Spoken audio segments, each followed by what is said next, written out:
Welcome everybody to another episode of Mondays with Mundy, and that's me, Jim Mundy, the historian for the Union League Legacy Foundation. Welcome back. So, you've heard me mention over time that the League has a wonderful art collection, and we do, but mostly people think of paintings and not sculpture, but in reality I think our sculpture collection is as good, if not better in some ways, than the art collection. So, today we're going to talk about this wonderful piece of sculpture off to my left. Called Mourning Her Fallen Brave by Union League member James Henry Haseltine. So Haseltine was born in Philadelphia in 1833 into a Quaker family in what is now the Spruce Hill neighborhood in West Philadelphia. He had two brothers who were also involved in the art world, William Stanley, who became a marine and landscape artist, and his brother Charles F.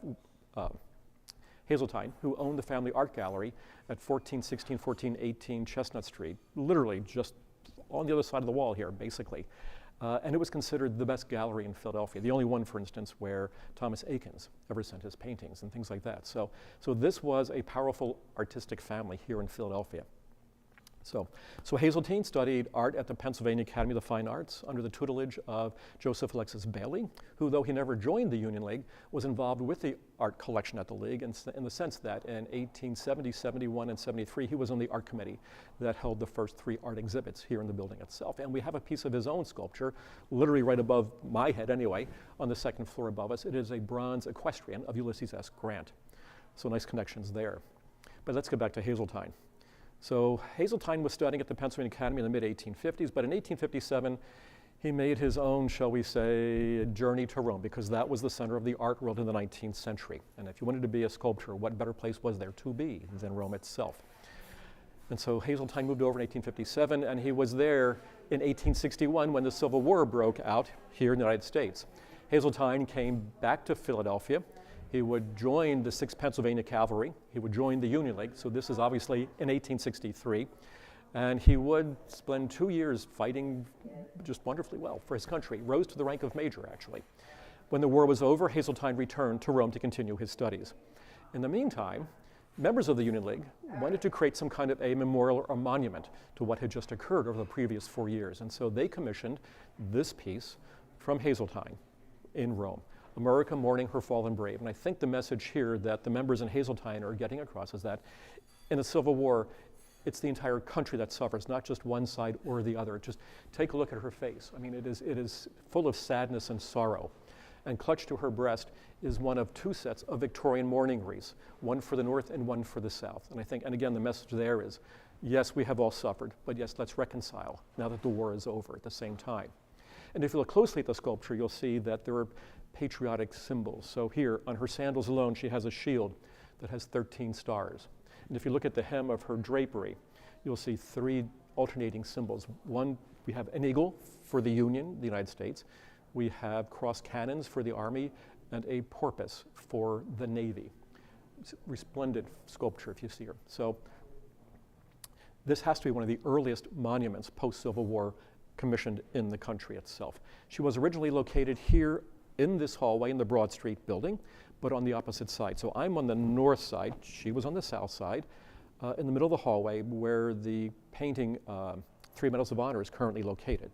In 1910, when the first of the two Trumbull editions opened at 15th Street, she was moved down there to the elevator lobby, but then in 2006, after a redecoration of the first floor in this building, she was moved back to her original home, if not exact location. So, all right, what else can I say about the Haseltines? Oh, by the way, Charles Haseltine, well, his two brothers, we talked about William Stanley, the marine and landscape artist, and then we talked about Charles, the gallery owner. Charles actually joined the League in 1866. So 2 of the 3 Haseltine brothers were members of the Union League.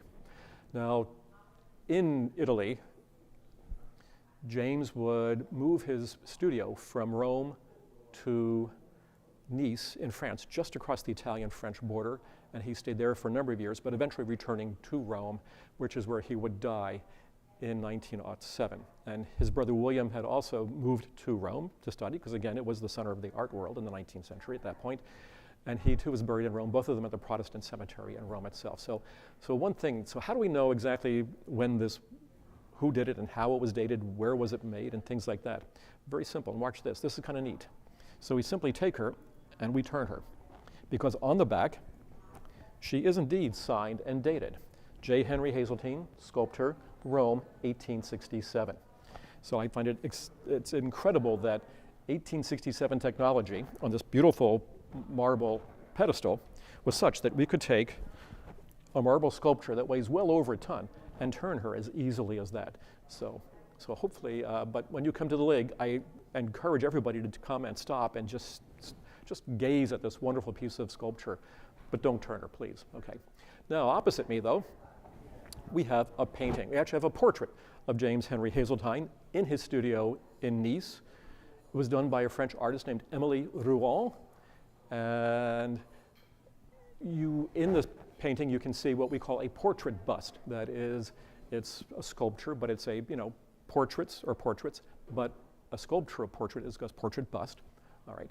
And this is Haseltine in the studio. You can see that wonderfully expressive mustache and goatee and that just incredible velour jacket with all the buttons on it and things like that. So this is dated 1868 in France by the French artist Émilie Rouen, and I can't think of any other museum or art collection that is fortunate enough to have not only the outstanding and what is probably the best piece or best work by this sculptor, and then have the portrait opposite, where we can see the portrait bust and he himself and what he looked like. So we're very fortunate and very lucky to have all that. So next time you're in the Lig House, Broad Street hallway, first floor, make sure you stop by and take a look. You can't beat the combination. So thank you all for looking. I hope you take me up on that offer, and I hope to see you in 2 weeks when we will have our next episode of Mondays with Mundy. So in between, stay well, take care, and thank you for watching. Goodbye.